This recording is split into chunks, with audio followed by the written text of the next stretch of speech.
Oh, salut les tribus. Je suis fatiguée. Oh là là. Marie, t'es fatiguée? T'as eu 2 semaines de vacances?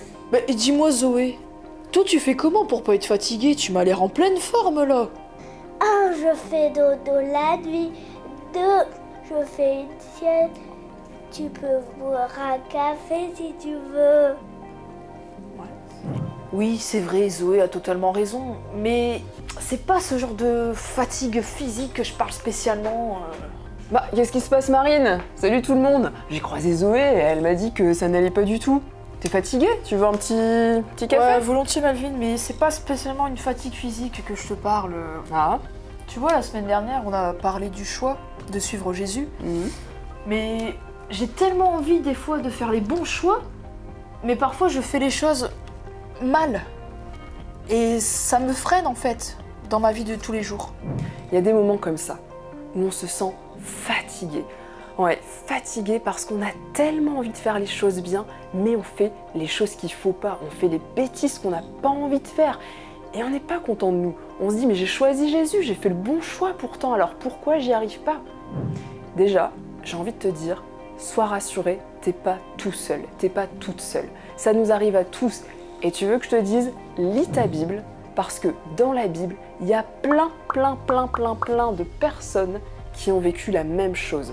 Je vais prendre juste un exemple. Paul.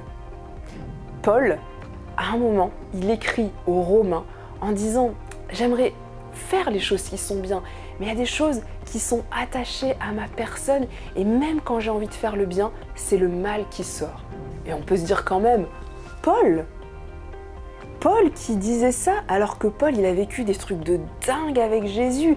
Il a parlé aux autres de comment il faisait confiance. » Bah oui, parce qu'en fait, Paul, il savait que lui tout seul, il pouvait pas y arriver. Et tu sais ce que Paul a dit? Un truc un peu fou quand même. Il a dit « Quand je suis faible, c'est alors que je suis fort. » Paul, réveille-toi, comment? Quand tu es fatigué, quand tu te sens à terre, hein, quand tu te sens nul, comment tu peux te dire à ce moment-là, c'est le moment où je me sens fort? C'est un peu bizarre ce verset. Ce que Melvin est en train de vous dire, ça me parle. Parce que la semaine dernière, j'ai fait une expérience. J'étais en train de prendre mon petit déjeuner, et là j'observe par la fenêtre et je vois une pie. Une pie qui commence à boiter, à marcher tout doucement, à faire des allers-retours, je fais de l'avant, de l'arrière. Et d'un coup, j'ai vu qu'elle a pris son envol. Et là je me suis dit, mais Marine, ça te fait pas penser à un verset dans la Bible? Je vais vous le partager.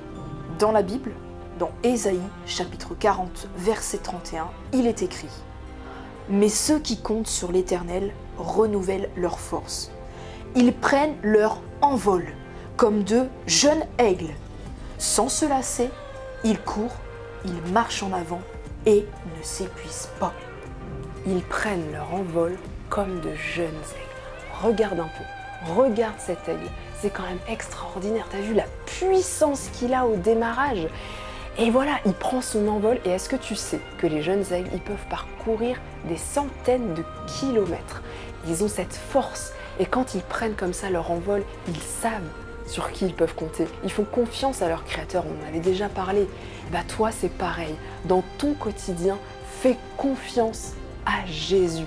Fais-lui confiance pour te donner les forces qui te manquent. Parce que toi tout seul, tu n'y arrives pas et tu peux t'épuiser, tu peux te fatiguer. Mais dis-toi que quand tu as fait ce choix-là, Paul il le dit aussi, il n'y a plus de condamnation. C'est-à-dire que tu n'as pas à te sentir coupable. Tu es en Jésus. Et oui, tu vas marcher de progrès en progrès. On a parlé de la persévérance. Continue, ne te fatigue pas et sois sur cet envol. Le défi famille qu'on te lance aujourd'hui avec Melvin. Tu vas prendre avec papa, maman, tes frères, tes sœurs, des feuilles de papier, des crayons de couleur, des feutres, de la peinture. Et là, ensemble, vous allez dessiner chacun d'entre vous un aigle. Et juste en dessous, vous allez écrire le verset Ésaïe 40, verset 31. Ensuite, tu peux l'accrocher dans tes toilettes, dans ta chambre, dans la salle à manger, voire un petit peu partout dans la maison. N'hésite pas à nous l'envoyer sur les réseaux sociaux. Et si un jour tu te sens fatigué, tu te sens faible, eh ben n'hésite pas à relire le verset et à regarder ce dessin. Et pense à l'aigle qui s'envole. Et pense à Jésus qui est avec toi chaque jour et qui renouvelle tes forces. La force est pour celui qui se confie et repose en l'Éternel. Oui, en l'Éternel. Comme l'aigle, Zoé peut s'envoler comme vous. Wouh!